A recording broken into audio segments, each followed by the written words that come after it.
ഇപ്പോൾ വയറിന് ഒട്ടും സുഖമില്ല, ആകെ ഗ്യാസ് ട്രബിളും പ്രശ്നങ്ങളൊക്കെയാണ്. അവിടെ നമ്മൾ ഉടനെ തന്നെ ഒരു പ്രതിവിധി എന്താണ് ഇതിന് എന്നുള്ളത് അന്വേഷിക്കുകയാണ് ചെയ്യുന്നത്.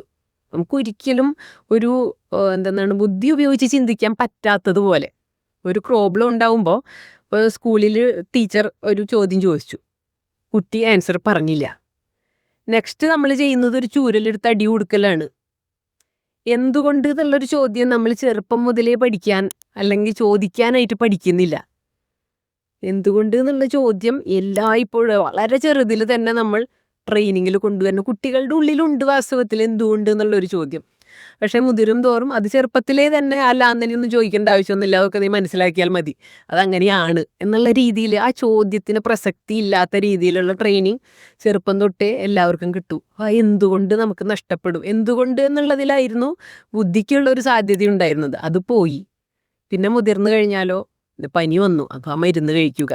കാരണം അറിഞ്ഞൂടെ എന്തുകൊണ്ട് എന്നുള്ള ചോദ്യം ചോദിക്കാനുള്ള ബുദ്ധിയില്ല, അത് നഷ്ടപ്പെട്ടു പോയി. അപ്പം നേരെ പ്രതിവിധി, പരിഹാരം, അല്ലെങ്കിൽ മറ്റേ ഐസ് വെച്ചു, എന്തെന്നാണ് വെറ്റ് പാക്ക് ഇട്ടു, എന്താണെന്ന് വെച്ചാൽ, അല്ലെങ്കിൽ മരുന്ന് കഷായം കുടിച്ചു, എന്തെങ്കിലും കഴിച്ച് ഇതിനെ പരിഹരിക്കുക എന്ന തരത്തിൽ ചിന്തിക്കാനേ അറിയുന്നു. അപ്പം നമ്മളവിടെ എന്തോ ഒരു തരത്തിലുള്ള ഒരു മറയ്ക്കുള്ളിലാണ്.